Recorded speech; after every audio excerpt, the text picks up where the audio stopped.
पते हर हर महादेव श्रीमज्जनार्दन गुरुमूर्तये नमः. धर्माचा जणमूर्तिमान पुतळा भासे जना भूवरी दीक्षा देऊनी जो जगतिया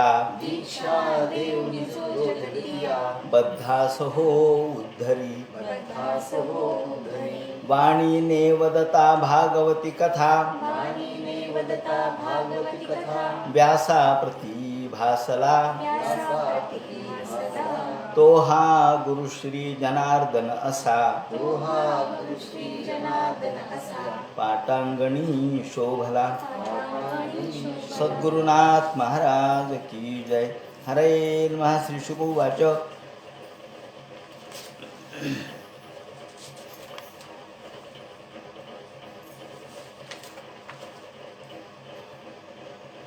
हरे नमः.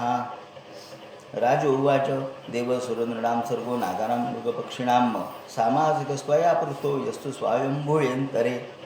भगवान वेदव्यास वर्णन करून सांगू लागले आणि शुकाचार्य राजा परीक्षितीला सांगतात.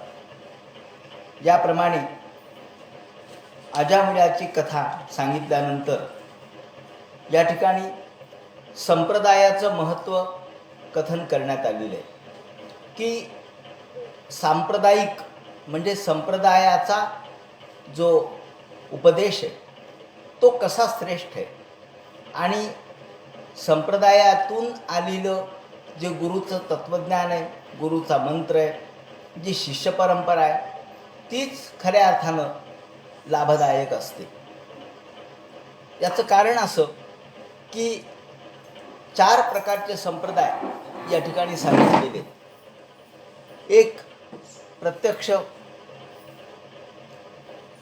ब्रह्मसंप्रदाय. जो ब्रह्मसंप्रदाय म्हणजे भगवान विष्णूपासून सुरू झाला. दुसरा रुद्र संप्रदाय. तिसरा श्री संप्रदाय म्हणजे देवी. आणि चौथा कुमार म्हणजे प्रत्यक्ष सनक सनंदन सनातन सनत कुमार. हे 4 संप्रदाय प्रमुख आहेत. आणि म्हणून या ठिकाणी संप्रदाय कर्तृभ्यो आपण जे नमस्कार करतो, नमो ऋषीभ्यो, सगळ्या ऋषींना नमस्कार. संप्रदाय कर्तृभ्यो जे संप्रदायाचे कर्ते आहेत त्यांना नमस्कार.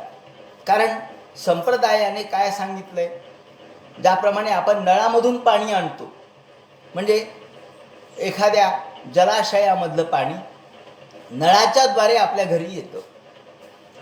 म्हणजे याचा अर्थ असा की नळ म्हणजे एक योजना आहे. तसं तुम्ही म्हणाल किंवा काय हे तळ्याचंच पाणी आहे, मग असं वाहत गेलं तर काय होईल. सगळीकडे जर वाहत गेलं तर ते उपयोगी होणार नाही. पण ते नळाच्या माध्यमातून आलं तर ते आपल्याला पिण्याच्या उपयोगी होतं. त्याप्रमाणे संप्रदाय म्हणजे एक नळ आहे, एक योजना आहे. आणि म्हणून विस्कळीत असणाऱ्या पाण्यापेक्षा प्रवाहित असणारं एका धारेने आलेलं पाणी, एका नळाच्याद्वारे आलेलं पाणी जसं आपण उपयुक्त मानतो त्याप्रमाणे संप्रदाय म्हणजे एक नळ आहे असं समजा. आणि म्हणून सांप्रदायिक दृष्टिकोनातून म्हणून ज्याचा जो संप्रदाय आहे त्याने ती उपासना करावी. या ठिकाणी सर्व ईश्वर देव एकच आहे, ब्रह्म एकच आहे, परंतु संप्रदायाच्या दृष्टीने भिन्न भिन्न उपासना कर्माच्या दृष्टीने सांगितलेली आहे. हे ऐकल्यानंतर राजाने प्रश्न केला, महाराज देवासुर नृणाम सर्ग नागाना मृगपक्षिणाम, तुम्ही आम्हाला सगळे सर्ग सांगितले, त्याप्रमाणे वेगवेगळ्या प्रकारच्या उपासना पद्धती सांगितल्या, असुर मनुष्य यांची सृष्टी सांगितली. आता मी भगवंतांनी कशी सृष्टी निर्माण केली आणि हा जो दक्ष आहे तो दक्ष कोण हे आम्हाला सांगा. की दक्षापासून सृष्टी निर्माण झाली असं तुम्ही आम्हाला सांगितलं. हा दक्ष कोण, तर तो दक्ष तर या भगवान शिवाची त्यांनी विरोध केला, शिवाशी विरोध केला आणि शिवाने त्याच्या यज्ञामध्ये येऊन त्याचा यज्ञ परिपूर्ण केला. तो दक्ष आहे. ते म्हणाले हो तोच दक्ष आहे, पण नंतर त्याने दुसरा जन्म घेतला. कारण त्या जन्मामध्ये शिवाचा त्याला अपराध झालेला असल्यामुळं तो जन्म त्यांनी टाकून दिला आणि नंतर पुन्हा त्याचा जन्म झाला, तो कोणापासून झाला ते आम्हाला सांगा. हे म्हटल्यानंतर त्यांनी सांगितलं की हा जो प्राचीन बरीची मी तुला कथा सांगितली, ती प्राचीन बरीची कथा, त्याच्या मुलांची कथा मी चतुर्थ स्कंधामध्ये तुला सांगितली आहे. आपण देखील चतुर्थ स्कंधामध्ये ती पाहिली आहे की प्राचीन बरीचे जे मुलं, जे सर्वांचं नाव एकच होतं, आणि हे सर्व मुलं प्राचीन बरीचे समुद्रामध्ये गेलेले होते, प्रचेतस नावाचे, आणि तिथे भगवंताची त्यांनी प्रार्थना केली आणि भगवान प्रसन्न झाले. आणि त्यांना नंतर ब्रह्मदेवाच्या आज्ञेने एका वार्क्षी म्हणजे वृक्षापासून किंवा वृक्षाने संरक्षित केलेल्या मुलीबरोबर त्यांनी लग्न केलं. आणि आपण बघितलं चतुर्थ स्कंदामध्ये की एका दृष्टीने पर्यावरणाचं रक्षण करण्याचंच त्या ठिकाणी भागवतकारांना सांगायचं असेल की पर्यावरणाशी आपण नातं जुळवलं पाहिजे. हे नातं जावई आणि सासऱ्याचं नातं आहे आणि किती महत्त्वाचं आहे. यापेक्षा मोठं नातं कोणतं असू शकतं. त्यांची मुलगी आपण स्वीकारली म्हणजे त्यांचं संरक्षणाची जबाबदारी स्वीकारली.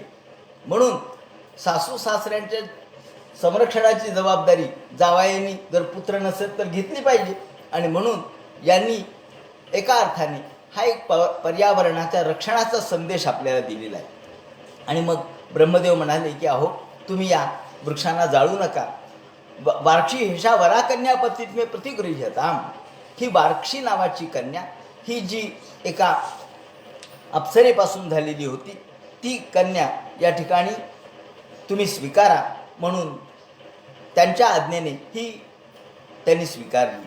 आणि त्यानंतर पुढे त्या वार्क्षी कन्येपासूनच दक्ष जन्माला आले.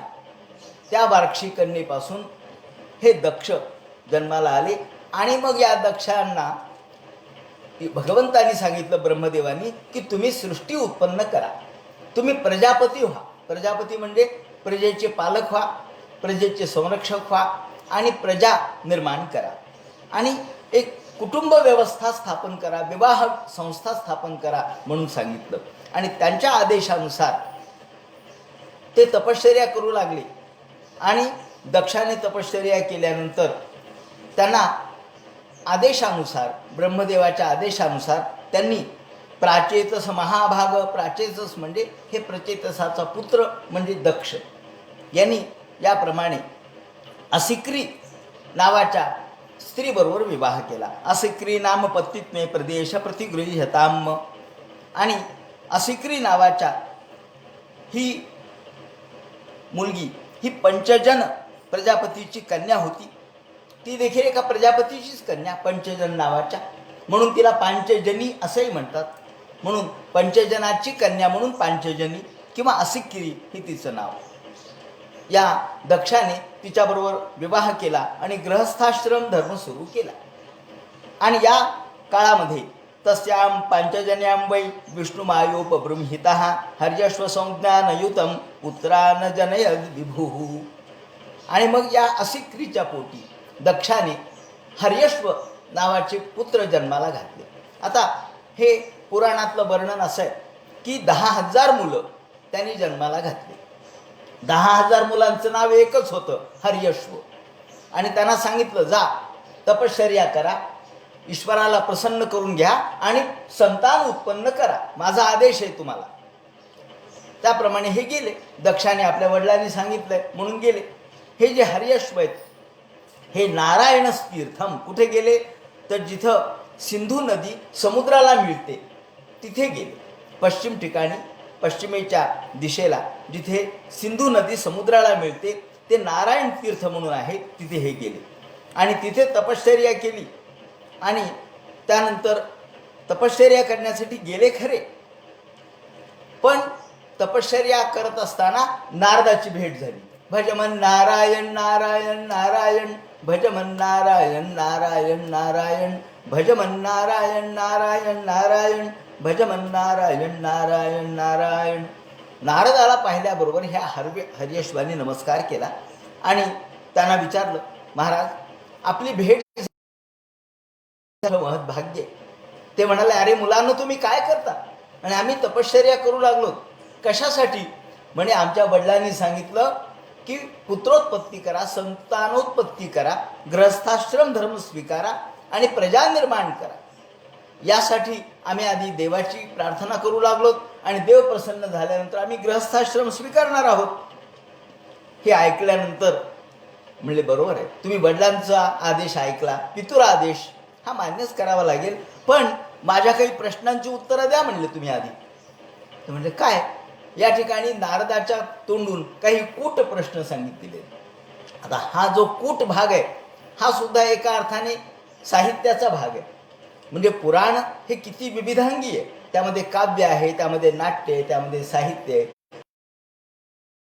ज्याला थोडक्यात काही गूढ शब्द वापरतो, काही गूढ गोष्टी बोलतो, किंवा आपण एकमेकाला कोड घालत नाही का, कोड, ते हे कोडच आहे एका अर्थाने. ज्याप्रमाणे त्यांनी काही कोड घातलं, म्हणजे काय माझं कूट आहे, त्या कूटाचं उत्तर द्या. मग नारदांनी त्यांना विचारलं, अहो महाराज, तुम्हाला हे माहीत आहे का, कोणतं नाना रूपात्मनो बुद्धे, हे कूट असं आहे की एक असं राष्ट्र आहे की पुरुष राहतो. म्हणजे असं कोणतं राष्ट्र, म्हणजे राष्ट्रात अनेक लोक असतात, नाही म्हणले एकच पुरुष. तथैक पुरुषम राष्ट्रम बिलम चा दृष्ट निर्गमम, एकच पुरुष राहतो असं एक राष्ट्र आहे. आणि तो पुरुष त्यामध्ये गेला की त्याला बाहेर यायला जागाच नाही, ते बीळ आहे म्हणे एक, आणि त्या बिळात तो एकदा गेला की त्याला बाहेर येण्यासाठी जागा नसते. तो म्हणले असं काही राष्ट्र बाहेर नाही हो आम्ही.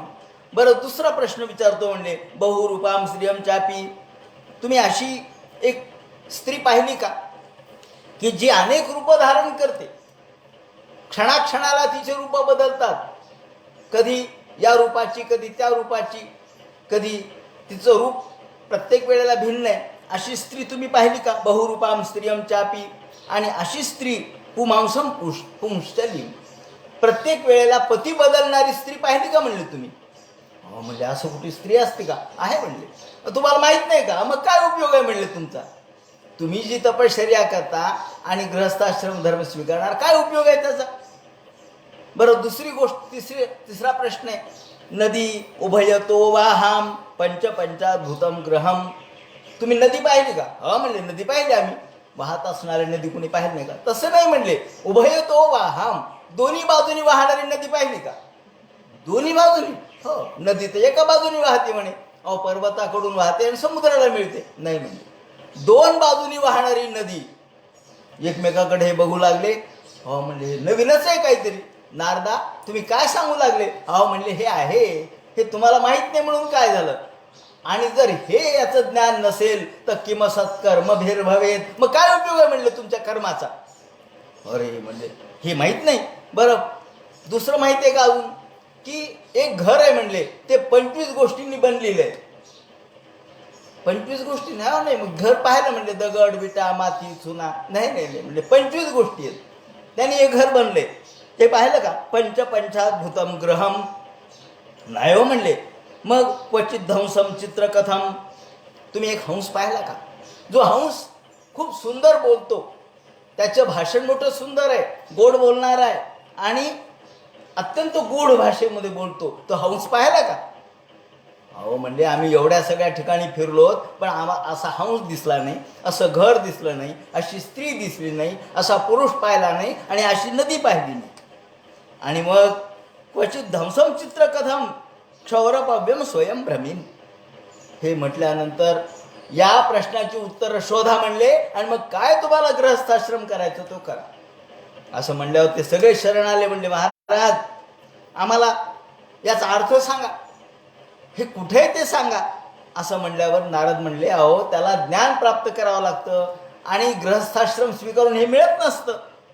पुमान नैवेत यद्गत्वा बिलस्वर्गम गतो यथा, म्हणजे आम्हाला सांगा. म्हणून सगळ्यांनी हात जोडले, आणि मग त्यांनी सांगितलं, जर हे तुम्ही जाणलं नाही तर मग काही उपयोग नाही. अदृष्ट्वा तसे निर्वाणम किंवा सत्कर्म भेर भवेत, हे जर जाणलं नाही तर तुमच्या सगळ्या कर्माचा काही उपयोग नाही.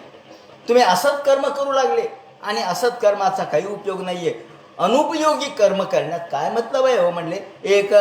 एकेश्वर स्तुर्यो भगवान सावश्रेष्ठ पराहा, आणि म्हणून तम दृष्टा भवम पुंस किम सत्कर्म भेर भवेत. असं म्हणल्यावर ते म्हणले आम्हाला याचा अर्थ सांगा.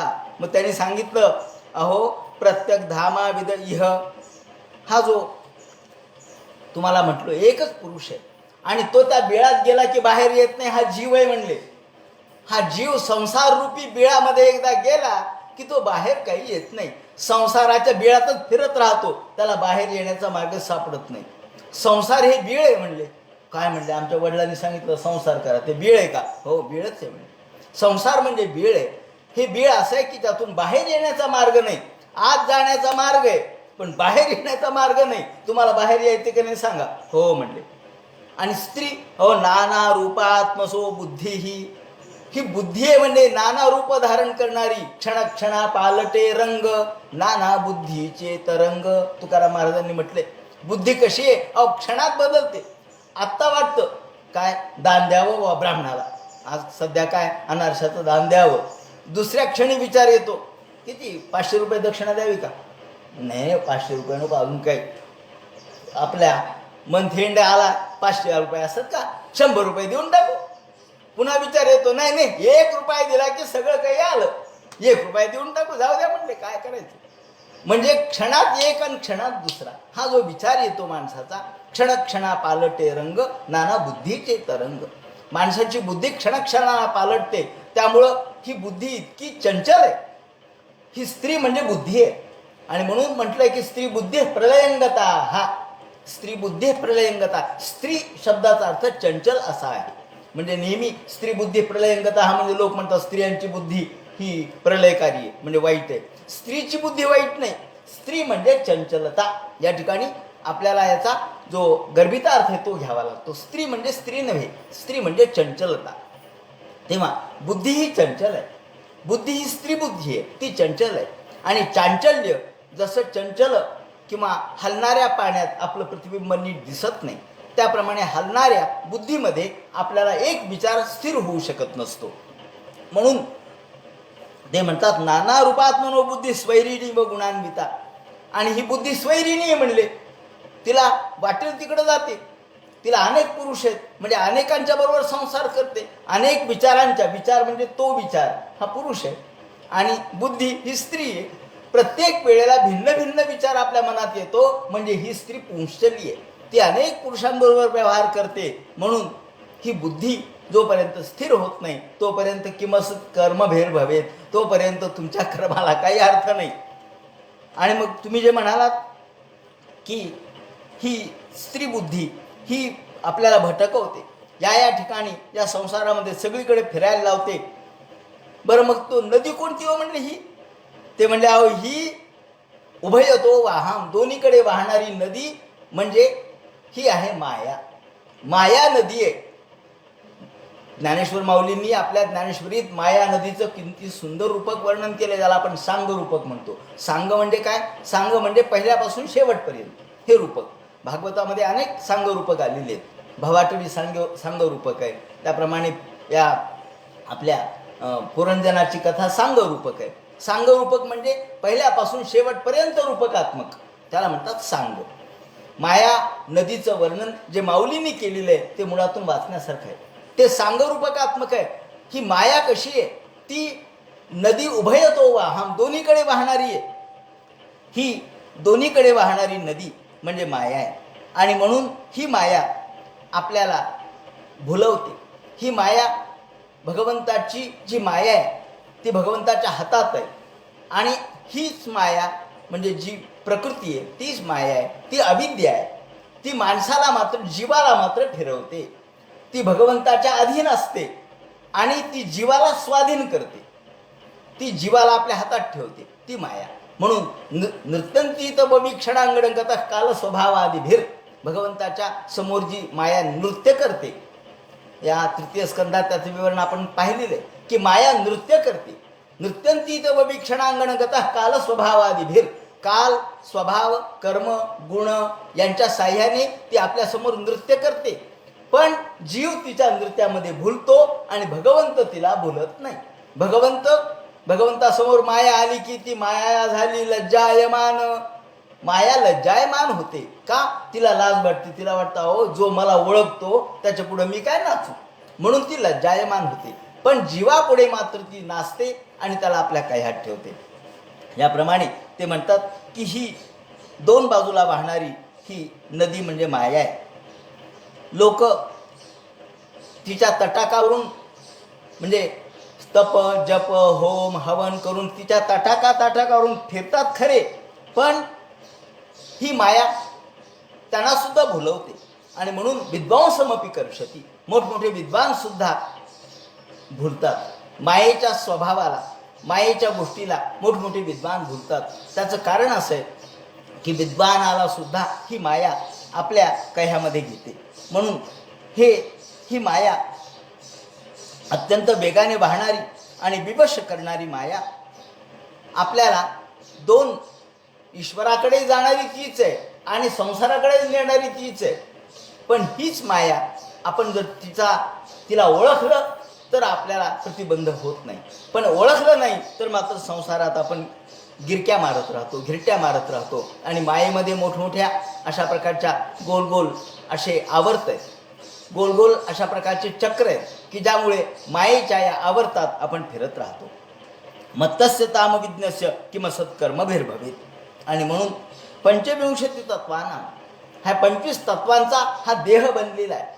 25 तत्व आपण बघितलं की 5 ज्ञानेंद्रिय कर्मेंद्रिय, 5 ज्ञानेंद्रिय 5 कर्मेंद्रिय, त्याचप्रमाणे 5 हे पंचमहाभूत, पंचतन्मात्रा हे झाले 20, आणि मन बुद्धी चित्त अहंकार हे झाले 24, आणि 25वावं आत्मा किंवा चैतन्य.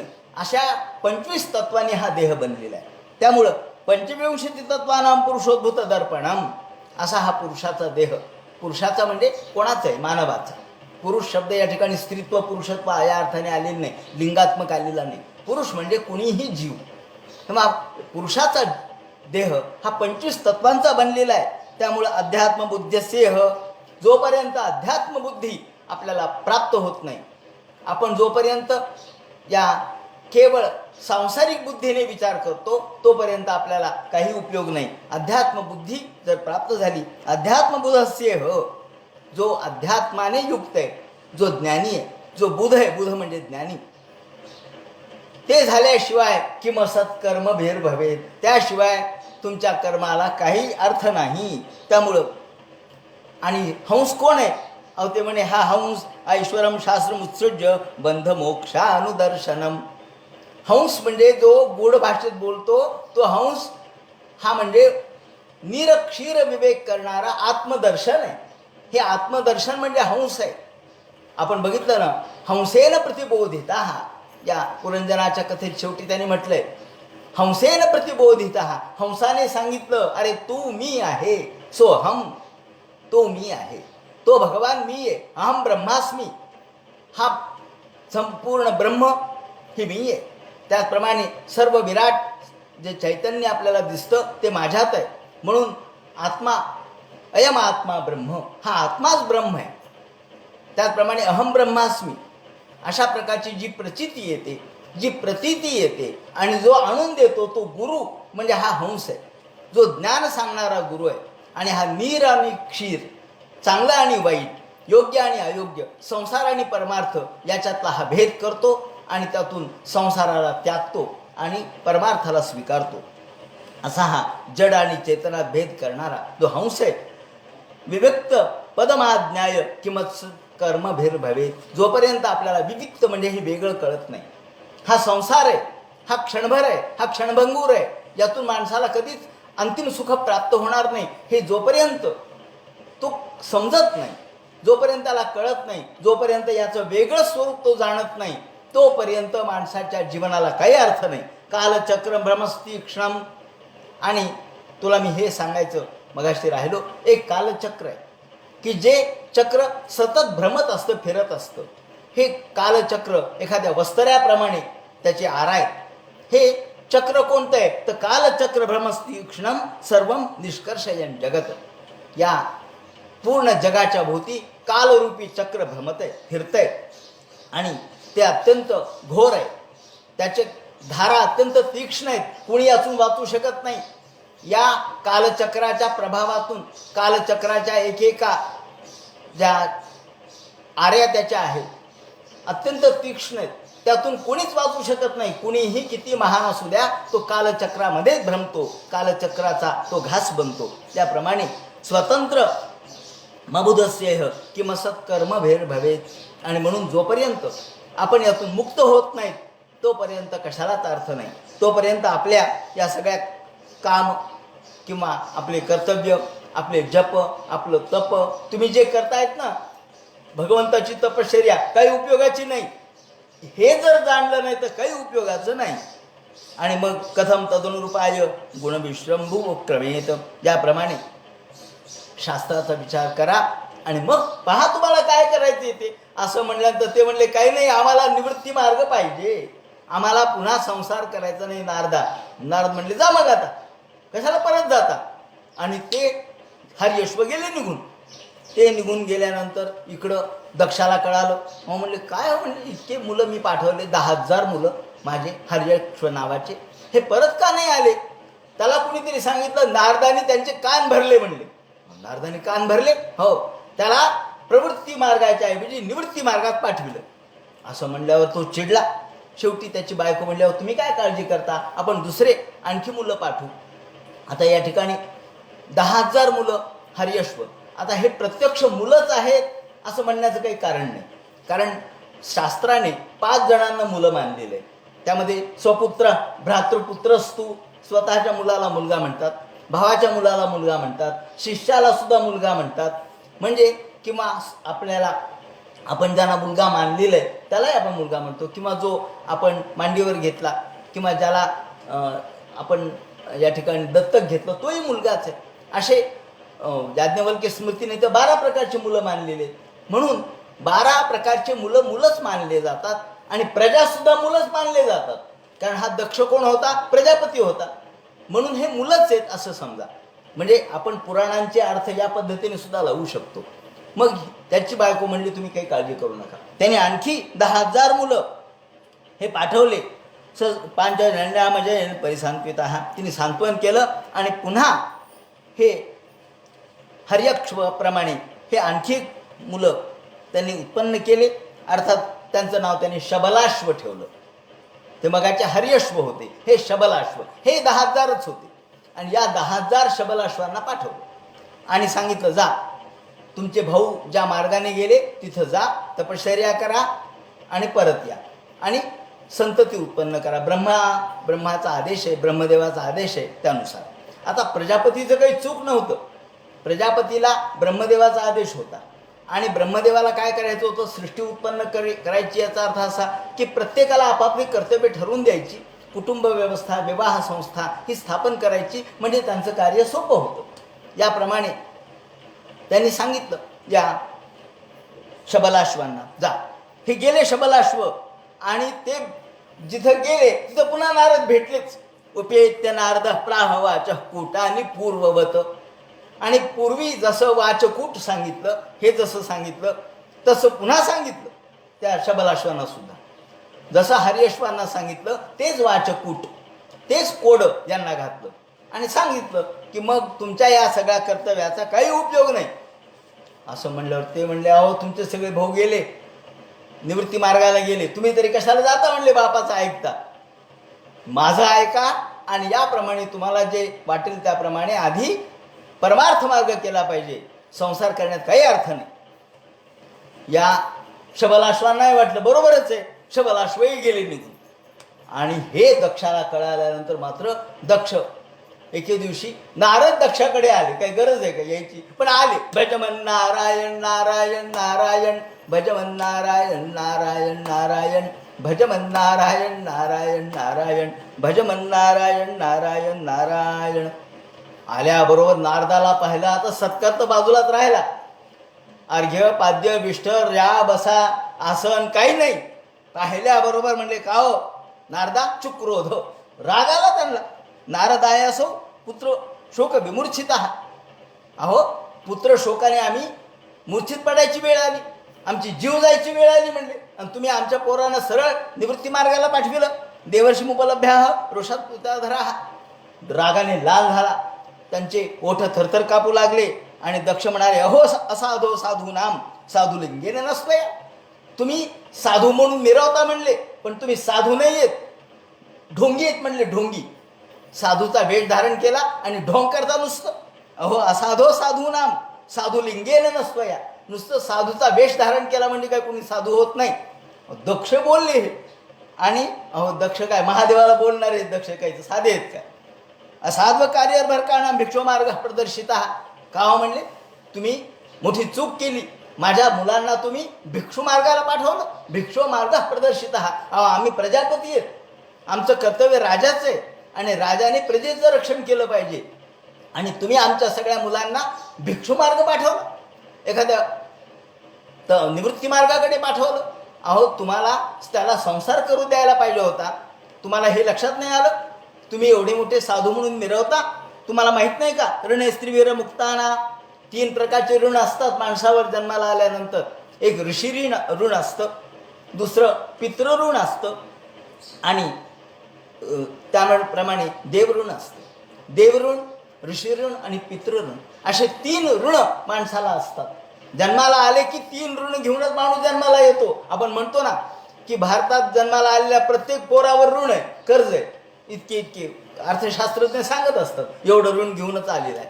आपल्याला वाटतं कुठे एवढं ऋण आपल्यावर, पण एक अंदाज त्यांनी असा सर्वांचा काढलाय की भारतावरती एवढं कर्ज आहे की आलेला जन्माला आलेला कुणी तो ऋण घेऊनच जन्माला येतो. हे जसं आपल्याला दिसत नाही तसं हे न दिसणारं अदृश्य ऋण आहे. कोणतं? एक पितृऋण, देवऋण आणि ऋषीऋण. ऋषीऋण कधी फिटतं? जेव्हा तो अध्ययन करतो, वेदाध्ययन करतो, उपनिषदाचा अभ्यास करतो, पुराण वाचतो, तेव्हा यज्ञयाग करतो, तेव्हा ऋषीऋण यातून त्याची मुक्तता होते.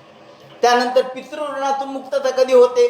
जेव्हा तो लग्न करतो, त्याला पुत्र पौत्र होतात, तेव्हा पितृऋणातून तो मुक्त होतो, म्हणजे पितरांना मुक्ती मिळते.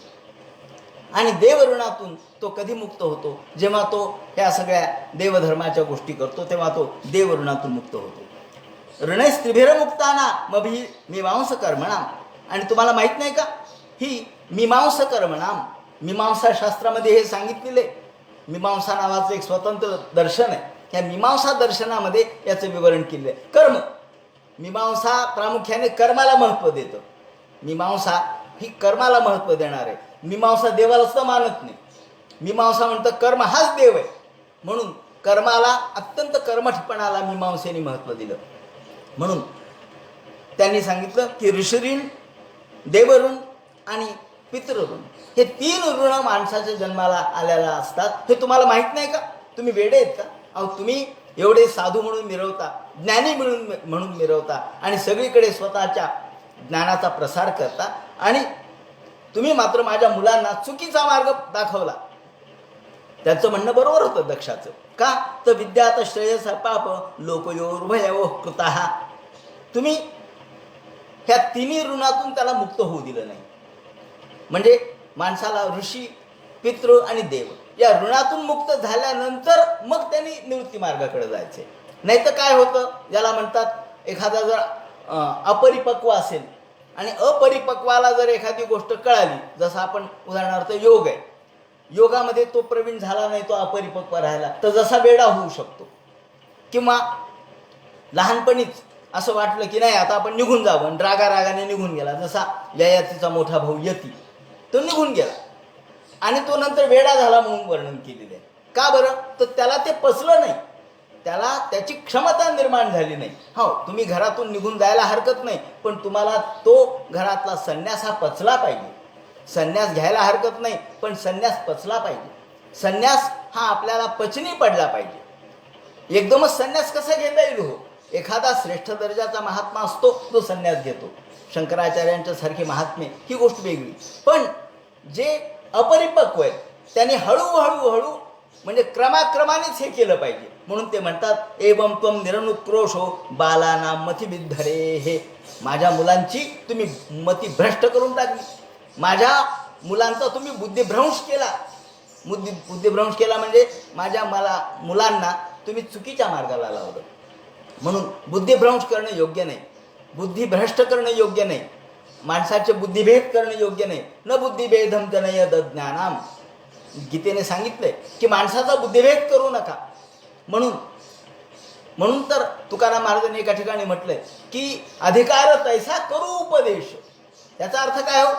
उपदेश तो उपदेशच आहे, पण जसा अधिकार असत तसा करावा. ज्याचा जो अधिकार आहे, ज्याला नामाचा अधिकार आहे त्याला नामाचा उपदेश करा, ज्याला यज्ञाचा अधिकार आहे त्याला यज्ञाचा करा. म्हणजे प्रत्येकाचा अधिकार भिन्न आहे, स्तर भिन्न आहे. आजही आपण स्तरभेदानुसार एकच कविता बालवर्गाला तीच असते आणि मॅट्रिकच्या वर्गाला तीच असते, पण बालवर्गासारखी मॅट्रिकच्या वर्गाला सांगता येत नाही, शिकवता येत नाही. का? स्तरभेद वेगळा आहे. बालवर्गासाठी नुसते गाणे असतात, पण मॅट्रिकच्या वर्गासाठी त्यातल्या शब्दांचे अर्थ सांगावे लागतात, त्यातलं तात्पर्य सांगावं लागतं. सांगायचं असं की या ठिकाणी आपल्याला अधिकार भेद हे मानावाच लागतो, स्तरभेद मानावाच लागतो. पदवीचा स्तरभेद वेगळा, पदव्युत्तरचा स्तरभेद वेगळा. त्याप्रमाणे एवं त्वं निरनुक्रोशो बालानामध्ये विधरे हे आणि ननु भागवता नित्यम भूतानुग्रह कातरा. आणि म्हणून हे नारदा तुम्ही चूक केली. या ठिकाणी दक्षाने फार महत्त्वाचा मुद्दा सांगितलाय. नानुभूयन जानाती पुमान विषय तीक्ष्णताम. हा मुद्दा येतो की नानुभूयन जानाती पुमान विषय तीक्ष्णताम निर्विद्येत स्वयं तस्मान न तथा भिन्न दे परे. हे नारदा, तुम्हाला हे कसं लक्षात नाही आलं की अनुभवाशिवाय माणसाला ज्ञान प्राप्त करणं चुकीचं आहे. त्याला अनुभव घेऊ द्या ना. अहो, त्रिविध तापे पोळला तोची एका अधिकारी झाला परमार्थासी. त्रिविध तापे पोळला, त्याला पोळू द्या, त्याला आधी अग्नीला हात लावू द्या आणि विस्तू गरम असतो तो पोळतो हे कळू द्या. तुम्ही नुसतं शब्दाने सांगितलं त्याला हात लावू नको बरं का, पोळल, त्याला पोळलचा अर्थ कळत नाही आणि हात लावू नकाचाही अर्थ कळत नाही. आणि लहान मुलगा अग्नीला हात लावतो, त्या कोळशाला हात लावतो, गरम विस्तू, आणि मग चटका बसतो. चटका बसल्यावर तो पुन्हा हात लावणार नाही. जोपर्यंत अनुभव येत नाही, जोपर्यंत अनुभव हीच खात्री, आपण म्हणतो ना, अनुभव आल्याशिवाय खात्री होत नाही. शब्दाने लोक सांगतील, लोक सांगत असतात आणि लोकांचे शब्द आपल्याला स्वतःचा जोपर्यंत अनुभव येत नाही. सहानुभूती आणि अनुभूतीत हाच फरक आहे. सहानुभूती ही फक्त वरवरून असते, 4 बोटाचं अंतर म्हणतो आपण त्याला, कानात आणि डोळ्यात. प्रत्यक्ष ऐकलं आणि प्रत्यक्ष पाहणे याच्यात फरक आहे. ऐकणं म्हणजे सहानुभूती झाली, ऐकणं म्हणजे तुम्ही शब्दाने सांगितलं, पण पाहणं म्हणजे प्रत्यक्ष अनुभूती झाली. प्रत्यक्ष शब्दच तो आहे, प्रति अक्ष, आपण स्वतः डोळ्याने.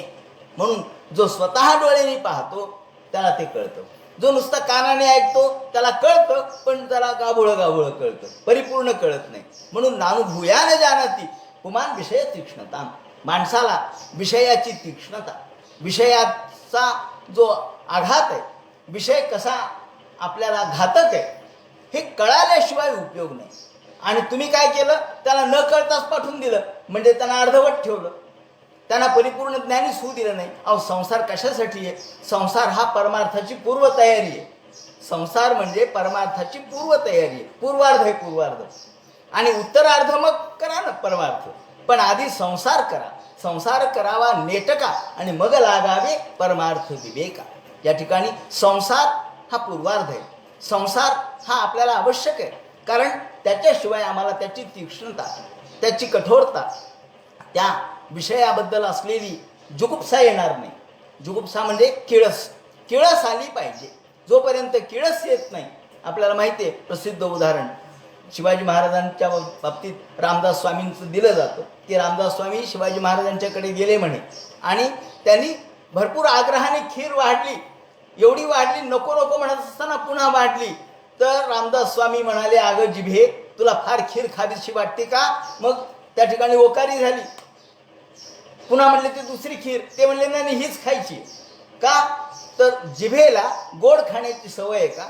जिभेला खीर खावीशी वाटते का? मग ही तुझीच खीर आहे ना, तूच आधीची, फक्त ती पोटात गेलेली बाहेर पडली. मग त्यातली जुगुप्सा म्हणजे तिरस्कार.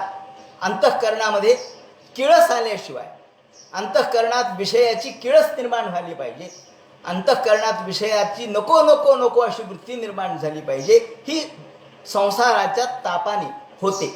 आणि म्हणून जोपर्यंत पुमान विषय तीक्ष्णता, पुमान म्हणजे माणसाला विषय तीक्ष्णता, विषयाची तीक्ष्णता कळली पाहिजे. ती जोपर्यंत अनुभूती येत नाही, लोकांनी सांगून उपयोग नसतो. अहो लोका सांगे ब्रह्मज्ञान होतं, मग आपण आतून कोरडे पाषाण. लोकांना सांगून उपयोग नसतो, लोकांनी सांगून उपयोग नसतो.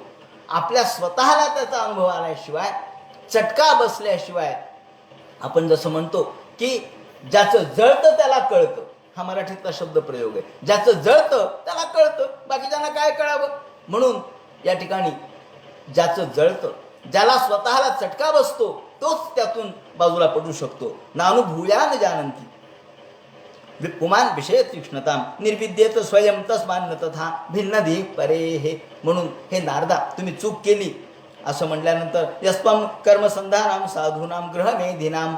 अहो तुम्ही साधू आहात, पण आम्ही ग्रहमेधी आहोत, आम्ही गृहस्थाश्रमी आहोत. त्याला गृहस्थाश्रम करू द्यायचा म्हणजे टप्प्याटप्प्याने जाऊ द्यायचं, हा त्याचा अर्थ आहे. म्हणजे 5वीचा मुलगा एकदमच 10वीत बसून चालेल का? कसं फार हुशार आहे, अहो फार हुशार असू द्या ना, त्याला 6वीत जाऊ द्या, 7वीत जाऊ द्या, क्रमाक्रमाने 10वीत जाऊ द्या ना. पण तुम्ही 5वीचा मुलगा 10वीत कसा बसणार? हा जसा चुकीचा आहे. क्रम हा जसा मानलाच पाहिजे, त्याप्रमाणे स्तर मानला पाहिजे. तसं तुम्ही, आम्ही ग्रहमेधी आहोत, आम्हाला गृहस्थाश्रम करू द्यायचा आणि मग तो मनाने जर गेला तर जाऊ द्या, म्हणजे परिपक्वता आलेली असते. म्हणून आता मात्र तुम्ही चूक केली, या चुकीची मी तुम्हाला शिक्षा देणार असं म्हणून त्याने सांगितलं. आता काय शिक्षा देतो बाबा हा? तेव्हा हे दक्ष म्हणाले, हे नारदा, मी तुम्हाला शिक्षा देतो, तुम्हाला आता एक शाप देतो. म्हणजे काय? तुमचे पाय कधीही जमिनीवर स्थिर राहणार नाहीत. जमिनीवर म्हणजे तुम्ही कुठेच एका ठिकाणी स्थिर राहणार नाहीत, तुम्ही सतत फिरत राहताल. ते म्हणले बरं झालं, मला हेच पाहिजे होतं. मला तरी काय, कोणाचं घर आहे का, दार आहे का, कुटुंब आहे का, पोर आहेत, बाळ आहेत, काही नाही म्हणले, मला मी हिंडतच राहणार आहे. म्हणून या ठिकाणी संन्यासी हिंडता बरा, हा मी हिंडत राहणार आहे मी. म्हणून मला तुम्ही जो शाप दिला तो माझ्यासाठी आशीर्वादच आहे बरं का, मला सुद्धा कुठंच थांबायची गरज नाही. म्हणून त्यांनी सांगितलं, अस्मान लोकेचिते म्हणून भवेत पदम न भवेत मत पदम. तुमचा पाय एका ठिकाणी स्थिर राहणार नाही, अशा प्रकारचा शाप दिला. आणि हा शाप स्वीकारून नारद तिथून निघून गेले. ज्याप्रमाणे दक्ष प्रजापतीची पुढे आता त्यांना मुलं त्यांनी सांगितलं नाहीत, पण त्यांना 60 मुली झाल्या आणि 60 मुलींच्या संततीचं विवरण त्यांनी केलेलं आहे. पूर्ण एक अध्याय त्यासाठी घातला आहे. त्यानंतर राजाने प्रश्न विचारला, कसे हेतो परित्यक्त्या आचरणेत्मन सुराहा एतदा चक्ष्व भगवन शिष्यानामक्रमं गुरव. प्रश्न विचारला, हो महाराज, आम्ही असं ऐकलं की प्रत्यक्ष गुरु बृहस्पती यांनी इंद्राचा त्याग केला म्हणे आणि ते निघून गेले, आणि यावेळेला इंद्राचा त्याग केल्यामुळं इंद्रावर मोठं संकट आलं असं आम्ही ऐकलं. ते काय कथानक आहे ते आम्हाला सांगा. आता यानंतर ही वृत्रासुराची जी गोष्ट या ठिकाणी सांगतील, कथा या ठिकाणी सांगतील, तो सगळा उद्या सांगण्यात येईल. हरे नमः. पुंडली गोवर्धन विठ्ठल सीताकांत स्मरण जय जय राम. पार्वतीपते हर हर महादेव. श्रीमज्जनार्दन गुरुमूर्तये.